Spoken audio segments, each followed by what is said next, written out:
Welcome to d0x3d, a network security board game.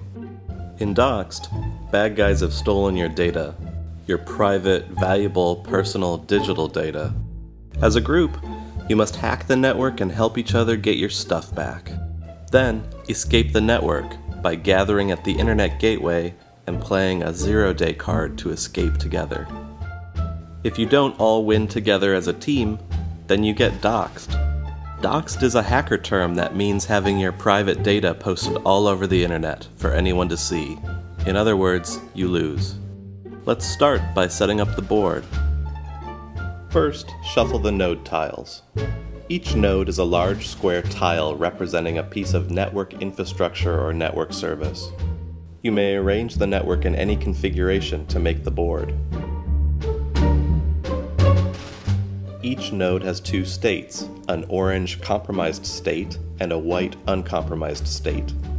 All nodes should be initially in the white uncompromised state. Next, set the infocon level. Place the admin token on the infocon threat meter in the lowest position. You may lay out the other board components however you like. Every part of the board should be within easy reach of the players, including the infocon threat meter. This tracks the status of the network as perceived by the network admins. The digital asset drives. This tracks your progress in retrieving your digital assets. The tokens that represent your data. The orange patch deck and blue loot deck, separated and shuffled. Be sure to leave room next to each for a discard pile. Next, we'll explain how to play the game using an example. Each player chooses a hacker card, which will be their character for the duration of the game. Each character has a special ability and contributes to team strategy differently. For our example, we'll choose these three characters. The remaining hacker cards and pawns are put away. Each hacker infiltrates the network from a unique access point. For example, the war driver gets access to the network through the wireless router. So green infiltrates that node by flipping the tile to the orange compromised side. Then, place the green pawn on the compromised node. As a strict rule, hackers can only occupy a node when it's in a compromised state. Likewise, our other hackers infiltrate the board at their own access points. Each of these is marked with the hacker's icon in the lower left corner. Next, deal 2 loot cards to each player. Loot cards represent knowledge about exploiting the network or retrieving your assets. Loot cards tend to be valuable. You get 2 free loot cards at the start of the game. Place these face up in front of you. Since this is a collaborative game, there's no reason to keep your hand secret from your fellow players. There are some bad cards in the loot deck too. If you draw an intrusion detected or honeypot audit card in the beginning, simply reshuffle them back in the deck and draw a different loot card. It's the start of the malware writer's round of play.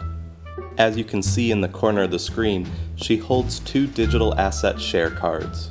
Each has a picture of an asset and a puzzle piece on them, and we need to collect these to unlock and recover our digital assets. We need to find some more of these. Each player's turn has 4 phases, as indicated on your rules card. The first is the action phase. Player can take 0, 1, 2, or 3 actions. Regular actions are listed on your rules card. Special actions are listed on your hacker card. The malware writer's first action is to compromise a node. You may compromise any node that is adjacent to the one you currently occupy. There are only 2 nodes adjacent to the malware writer. She chooses to compromise the VoIP server. As her next action, she will move to another node. You may move to another node if it is both adjacent to yours and in the compromised state. Using normal movement rules, the malware writer can only move to the VoIP server. However, the malware writer has a special ability where she can move across 2 adjacent compromised tiles at once. So, she hops over the VoIP server and to the VLAN switch as a single action.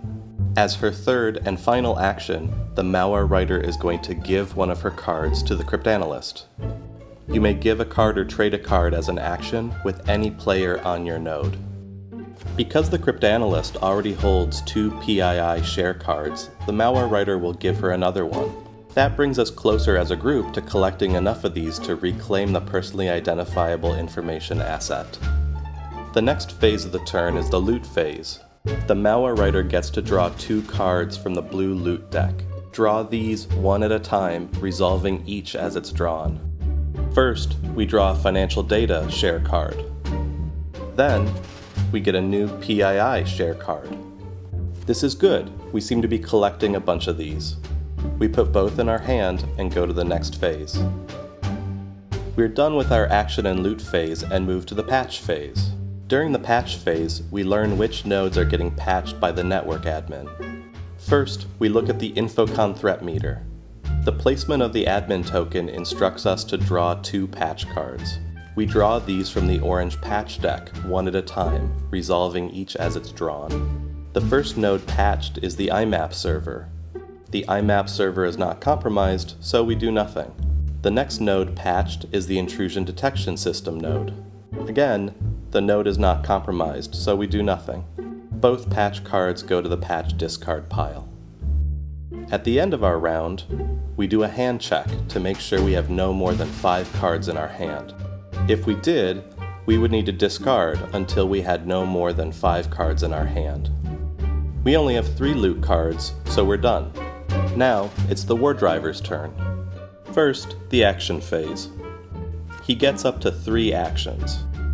Typically, players can only trade cards with hackers on the same tile as an action.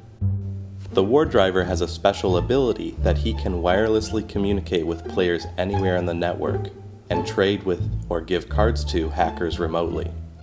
For his first action, he uses this ability to trade cards with the malware writer, swapping a financial data share for a PII share. For his second action, he uses his ability again to give the PII share card to the cryptanalyst.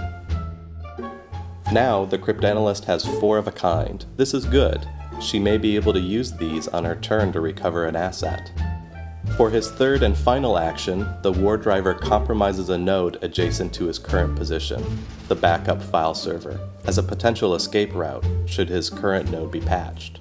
During the loot phase, he draws 2 cards, one at a time. First, he gets a 0-day card.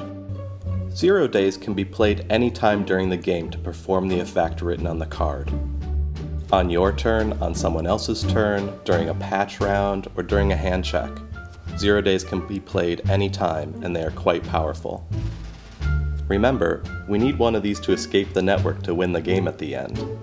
So we're going to hold on to this. Next, he draws a honeypot audit card. This is not a great card, and it doesn't go into our hand. We need to resolve it immediately. The back of the rules card says how to handle it. This card means that one of the nodes on the board was auditing our behavior this round. Draw a card from the patch deck to learn which one it was. The wireless router was the honeypot.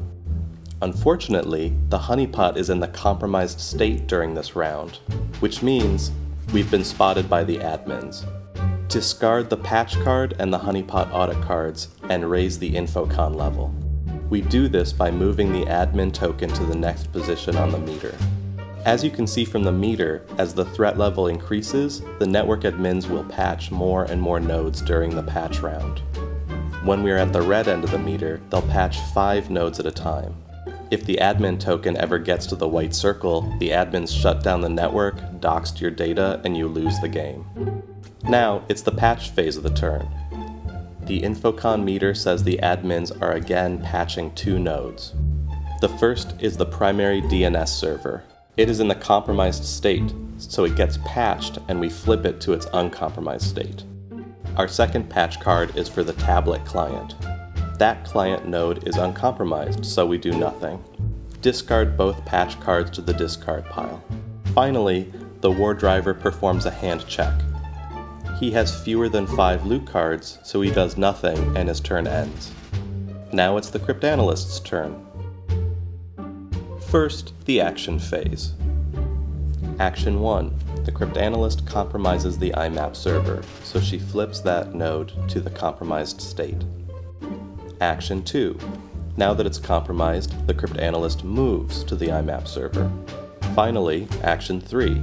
she will recover an asset. The icon in the lower right corner of this node indicates that the IMAP server is a capture point for the PII digital asset. Each of the share cards gives us a piece of a key we can use at a capture point to decrypt and recover an asset. Once we have 4 share cards of the same type, we can use these to recover that asset at its capture point. As an action, we discard the 4 share cards matching the pictured icon, and we get to put that digital asset into our drive.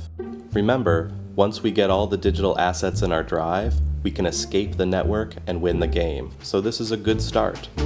Recovering the asset was our final action, so now we enter the loot phase. First, the cryptanalyst draws an intellectual property share card. Her second card is another intellectual property share card.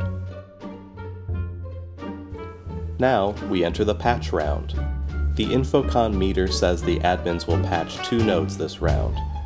First, we patch the VPN gateway.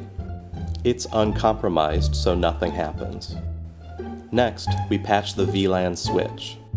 Not only is it compromised, the malware writer is actually on that node. When a hacker occupies a node being patched, the admins decommission that node for forensic review. How to handle this situation is described on the back of the rule card. First, the hacker must move off the node using normal movement rules. Here, the malware writer can move either up or down. She can't move anywhere else because she can only move to an adjacent compromised node. She chooses to move to the VoIP server. Now, the patched node and the patch card are removed from the game. Put both the cards aside. The node is no longer part of the network. The other patch card is put into the discard pile. Lastly, the cryptanalyst performs a hand check. She has fewer than 5 loot cards, so she does nothing and her turn is done. Play continues until players win by capturing all 4 digital assets, making their way to the internet gateway and playing a 0-day card. Keep in mind, there are a few ways players can lose. For example, you lose if the Infocon threat meter reaches level 0. If an occupied node is patched or decommissioned and the player has nowhere to move, you lose.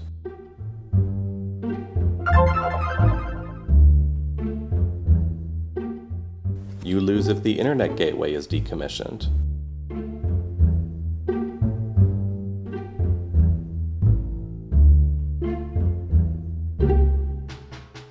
You lose if a digital asset you need becomes unrecoverable because its capture points are decommissioned.